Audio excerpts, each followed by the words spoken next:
Hello friends, মই মিগেন আৰু আপোনালোকে চাই আছে মোৰ ইউটিউব চেনেল মৃগেন জ্যোতি।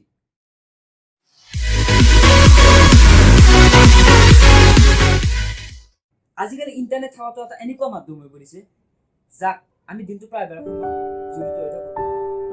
এতিয়া চাওক, এই ইণ্টাৰনেট সেৱাটো কেনেদৰে কাম কৰে বা ইয়াৰ মালিক কোন বা ইয়াক কোনে চলাই থাকে। এই ভাৰতৰ লগত মানে কি গোটেই পৃথিৱীখনে ইণ্টাৰনেটৰ লগত এটা জড়িত হৈছে বান্ধোনত। এই ইণ্টাৰনেট সেৱা আপোনালোকে ভাবিব পাৰে যে এই ইণ্টাৰনেট সেৱাটো ক'ৰ পৰা আহে, আপোনাৰ ছেটেলাইটৰ পৰা আহে, টাৱাৰৰ পৰা আহে। কিন্তু আপোনালোকে জানি আচৰিত হ'ব যে এই ইণ্টাৰনেট সেৱা গোটেই পৃথিৱীতে মানে ক'বলৈ গ'লে 99% অপটিক ফাইবাৰ কেবলৰ পৰা আহে। এই অপটিক ফাইবাৰ কেবল কি? এতিয়া চাওক, আপোনাৰ মোবাইলত যিটো টাৱাৰৰ পৰা ইণ্টাৰনেট সেৱা আহে সেই টাৱাৰটোৰ লগত কি হয়, এই কেবলবোৰ সংযোগ হৈ থাকে অপটিক ফাইবাৰ কেবল। এতিয়া চাওক, আমাৰ মোবাইলত ইণ্টাৰনেট সেৱা আহোঁতে কি হয়, তিনিটা কোম্পানীৰ মাজেৰে আহিব লাগে। এই কোম্পানীসমূহৰ প্ৰথম কোম্পানীটো কি হয়, কোম্পানীটোৰ নাম টিয়াৰ 1 কোম্পানী। এই কোম্পানীটো এটা এনেকুৱা কোম্পানী যিটো কোম্পানীয়ে গোটেই পৃথিৱীখনত অপটিক ফাইবাৰ কেবল সংযোগ কৰি ৰাখিছে।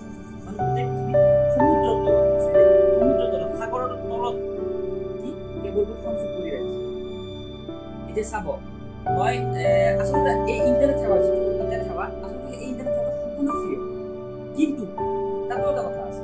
উদাহৰণ দি আপোনালোকক কৈ দিছোঁ, আপোনালোকৰ ঘৰত এটা কম্পিউটাৰ আছে আৰু আপোনালোকৰ অফিচত এটা কম্পিউটাৰ আছে।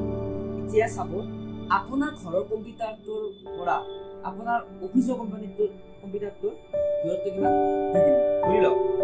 এতিয়া কি কৰিলে, আপোনাৰ ঘৰৰ কম্পিউটাৰটোৰে এটা তাৰ দিলে আপোনাৰ অফিচৰ কম্পিউটাৰ। এতিয়া সেই তাৰেৰে আপোনাৰ দুটা কম্পিউটাৰ কানেক্ট কৰি দিলে। এতিয়া চাব, কানেক্ট কৰোঁতে কোনো পইচা নালাগে, পইচা লাগিল ক'ত, তাৰত। ঠিক সেই একেদৰে আপোনাৰ ঘৰত যিটো ইণ্টাৰনেট সেৱা সেইটো সম্পূৰ্ণ ফ্ৰী। পইচা ক'ত লাগিল, যিটো কানেকশ্যন, তাৰৰ কানেকশ্যন, সেই তাৰৰ কানেকশ্যনটো পইচা। এতিয়া চাব, টিয়াৰ কোম্পানী কি কৰে, গোটেই সমুদ্ৰৰ তলত, গোটেই পৃথিৱীৰ সমুদ্ৰৰ তলত কি কৰে, অপটিক ফাইবাৰ কেবলবোৰ সংযোগ কৰি ৰাখিছে। আৰু এই অপটিক ফাইবাৰ কেবলসমূহে দেশ বাই দেশ, দেশৰ পৰা ৰাজ্য, ৰাজ্যৰ পৰা চহৰ, চহৰৰ পৰা আপোনাৰ এৰিয়া বা আপোনাৰ মোবাইলত ইণ্টাৰনেট সেৱা প্ৰদান কৰে।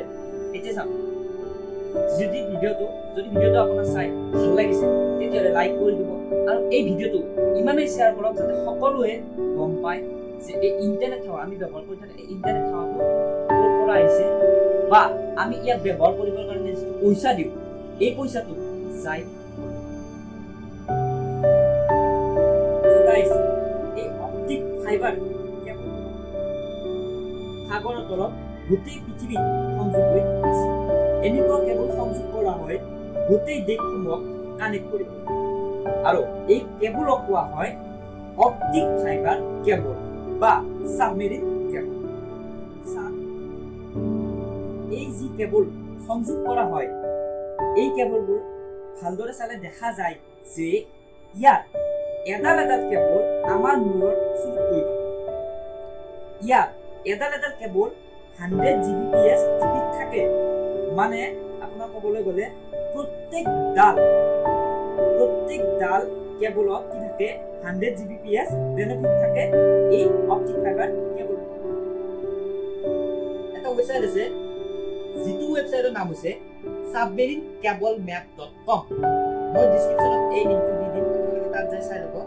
যদি আপোনালোকে চাই এই লিংকটোত যায় তেতিয়া আপোনালোকে দেখা পাব গোটেই পৃথিৱীত দেশত কিমান কেবল সংযোগ হৈ আছে সকলোবোৰ তাত দেখা পাব। আৰু এই কেবলবোৰ যিয়ে সংযোগ কৰিছে তাকতো কয় টিয়াৰ 1 কোম্পানী। এই টিয়াৰ 1 কোম্পানী কি কৰে, গোটেই মানে নিজৰ পইচা ইনভেষ্ট কৰি গোটেই পৃথিৱীত এই কেবলবোৰ সংযোগ কৰি আছে। ৰিলায়েন্স জিঅ'ই এছিয়া, আফ্ৰিকা, ইউৰোপ আদি নিজৰ সাবমেৰিন কেবল সংযোগ কৰি ৰাখিছে। তো এই সময়ত এই কোম্পানীসমূহৰ 40 টেৰাবাইট কেপাচিটি আছে। তাতে এটা কথা চাব, যিহেতু এই কেবলসমূহ পানীৰ তলত থাকে, এই কেবলসমূহৰ সময়সীমা একদম বেছি 25 বছৰ। কাৰণ ই পানীৰ তলত থাকে, কেতিয়াবা ছিঙি যায় বা কেতিয়াবা চাৰকে হালে বা কেতিয়াবা কি হয় ব্ৰেক হৈ যায়। তো এইবোৰ ভাল কৰিবৰ বাবে বা এই কেবলসমূহ সংযোগ কৰিবৰ বাবে আপোনালোকৰ পৰা পইচা লোৱা হয় বা আমাৰ পৰা আমি যিটো মানে ইণ্টাৰনেট মানে লৈ লওঁ সেইটোত পইচা কাটে। ইণ্টাৰনেট সেৱা সম্পূৰ্ণ ফ্ৰী হয়, কিন্তু কি হয় সংযোগ কৰিব বা ভাল কৰিবৰ বাবে পইচাবিলাক লোৱা হয়। এতিয়া টিয়াৰ 2 কোম্পানী, এইটো বেলেগ কোম্পানী চাব। এতিয়া টিয়াৰ 2 কোম্পানী কি কৰে, টিয়াৰ 1 কোম্পানীৰ পৰা পাৰ জিবি হিচাপত মানে কি 1 জিবি 2 জিবি সেই হিচাপত কি কৰে সাৰ্ভিসটো কিনি লয়। কাৰণ টিয়াৰ 1 কোম্পানীয়ে গোটেই পৃথিৱীতে সংযোগ কৰি ৰাখিছে কেবলবোৰ, তো টিয়াৰ 2 কোম্পানী কি কৰে কিনি লয়। টিয়াৰ 2 কোম্পানীৰ পৰা টিয়াৰ 3 কোম্পানী, এইটো কথা বেলেগ কোম্পানী, টিয়াৰ 3 কোম্পানী কি কৰে আকৌ ইহঁতৰ পৰা আকৌ এটা জিবি এক্সট্ৰাকে কিনি লয়। মানে কি হয় সাৰ্ভিসটো ইহঁতৰ পৰা আকৌ টিয়াৰ 3 কোম্পানী কিনি লয়। এতিয়া টিয়াৰ 3 কোম্পানী কি কৰে আমাক যিটো মানে আমাৰ লোকেল এৰিয়া বা আমাৰ মানে মোবাইল তালৈ কি কৰে ইণ্টাৰনেটবোৰ আদ কৰে।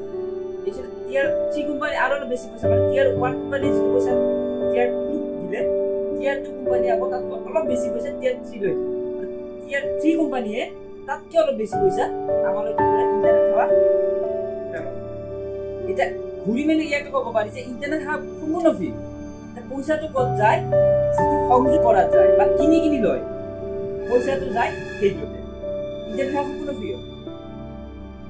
এতিয়া ৰিলায়েন্স জিঅ'ই কি কৰিছে আমাৰ আশে পাশে টাৱাৰবোৰ লগাই থৈ দিছে। এতিয়া আপোনালোকে ভাবকচোন জিঅ' ৰিলায়েন্স আইডিয়া এইবোৰক কেনেদৰে আমাৰ মানে 4G কানেক্টিভিটি আনিলে সেইটো ভাবক। কাৰণ সিহঁতে 5 বছৰমান আগৰ পৰা কি কৰিছে 4G কানেক্টিভিটিৰ কাৰণে আমাৰ ইণ্ডিয়াৰ ভিতৰত এই কেবলসমূহ অপটিক ফাইবাৰসমূহ সংযোগ কৰিবলৈ মানে সংযোগ কৰি আহি আছে। কাৰণ ইণ্ডিয়াৰ বাহিৰততো টিয়াৰ 1 কোম্পানীয়ে সংযোগ কৰি ৰাখিছে কেবলবোৰ। সেয়া ইহঁতে কি কৰিছে ৰিলায়েন্স জিঅ'ই ইণ্ডিয়াৰ ভিতৰত কি কৰিছে এই কেবলসমূহ সংযোগ কৰি ৰাখিছে। সেয়া আমি 4G কানেক্টিভিটি পাওঁ, মানে 4G স্পীড পাওঁ। আৰু এটা কথা চাব, এই টাৱাৰসমূহত এই যিটো ৰিলায়েন্স জিঅ'ৰ টাৱাৰসমূহ আছে সেই টাৱাৰসমূহত কি হয় ধৰি লওক 100 Mbps বেনিফিট আছে টাৱাৰত আৰু এতিয়া 100 Mbps থাকিলে আমাৰ সেই এলেকাটোৰ মানুহবিলাকে যদি সেই টাৱাৰটো কানেক্ট কৰি মানে যিহেতু ইণ্টাৰনেট চলায়, এতিয়া 100 Mbps আছে যিহেতু 5 জনক ভগাব পাৰি 20-20কে ধৰি লওক। ঠিক সেই হিচাপত এটা টাৱাৰত কি হয় এটা মেক্সিমাম বেনিফিট থাকে যিটো সেই এলেকাৰ মানুহখিনিয়ে চলাব পাৰে। সেইকাৰণে আপোনালোকে কেতিয়াবা শ্ল' হৈ যায় ইণ্টাৰনেটটো।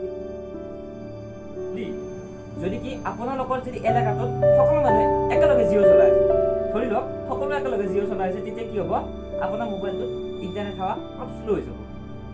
আৰু যদি জিঅ' মানে ইণ্টাৰনেট সেৱা একেলগে নচলায় তেতিয়াহ'লে কি হ'ব বেছি স্পীড হ'ব। এতিয়া ক'বলৈ গ'লে আমাৰ এতিয়া কি হয় দিনত ইণ্টাৰনেট সেৱা অলপ শ্ল' মাৰে আৰু ঠিক ৰাতি 11:30-12টা মানৰ পৰা কি হয় জিঅ' এনেকুৱা স্পীড দিয়ে কি ক'ব আপোনালোকক, চুইচ টিপিলে একেবাৰে পুৰা আৰু চব চলি যায়।